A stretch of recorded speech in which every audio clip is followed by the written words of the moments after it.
Hello guys, ఎలా ఉన్నారు? Welcome to cine chat. After long time Pawan Kalyan గారి నుంచి అయితే ఒక అప్డేట్ అయితే వచ్చింది. అదే 'హరిహర వీరమల్లు' మూవీలోని పవన్ కళ్యాణ్ గారు ఒక పాట అయితే పాడబోతున్నారని చెప్పేసి ఆల్మోస్ట్ అయితే కన్ఫర్మ్ అయిపోయింది. సో మనందరికీ తెలుసు 'అత్తారింటి దారేది' అండ్ అలాగే 'అజ్ఞాతవాసి' సినిమాలో పవన్ కళ్యాణ్ గారు ఒక పాట అయితే పాడారని చెప్పేసి. అండ్ పెద్ద అంటే ఫుల్ లెంత్ సాంగ్ ఏం కాదు.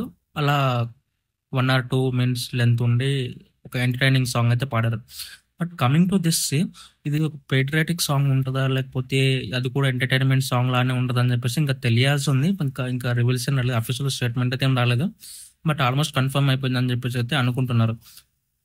అండ్ ఈ మూవీ వచ్చేసి మార్చ్ 28న రిలీజ్ అవ్వబోతుంది. యాక్చువల్లీ అందరూ 'ఓజీ' కోసం ఎదురు చూస్తూ ఉంటుంటే మేకర్స్ వచ్చేసి మార్చ్ 28న అని చెప్పేసి ఫిక్స్ చేశారు. ఆఫ్‌కోర్స్ వాళ్ళు అది చేయడము కరెక్టే. ఎందుకంటే 'ఓజీ' లాంటి ఒక పవర్‌ఫుల్ మాస్ సబ్జెక్ట్ చూసిన తర్వాత 'హరిహర వీరమల్లు' ఎక్కాలంటే టైం పడతది కదా! సో, అదే 'హరిహర వీరమల్లు' లాంటి ఒక పేట్రియాటిక్, ఒక స్లో పేస్డ్ మూవీ చూసిన తర్వాత 'ఓజీ' చూస్తే అది నెక్స్ట్ లెవెల్ కిక్ ఉంటది. సో, ఈ డిసిషన్ అయితే మచ్ అప్రిషియేటబుల్ అని అయితే చెప్పుకోవచ్చు. పవన్ కళ్యాణ్ గారి ఫ్యాన్స్ ఉన్నారా? అయితే సాంగ్ పాడాలి అనుకుంటే ఎలాంటి సాంగ్ పాడాలో కిందున్న కామెంట్ సెక్షన్‌లో కామెంట్ చేసి చెప్పండి. లైక్ ఫుల్ లెంత్ సాంగ్ పాడాలా? లేకపోతే 'అత్తారింటి దారేది' అండ్ అలాగే 'అజ్ఞాతవాసి' సినిమాలో పాడినట్టు ఒక నార్మల్ షార్ట్ బిట్ పాడితే సరిపోతుందని చెప్పేసి కిందున్న కామెంట్ సెక్షన్‌లో కామెంట్ చేసి చెప్పండి. అండ్ ఈ వీడియో మీకు నచ్చితే లైక్ చేయండి. అండ్ ఇలాంటి మరిన్ని వీడియోస్ కోసం మన ఛానెల్‌ని సబ్స్క్రైబ్ చేసుకోండి. Stay tune to cine chat.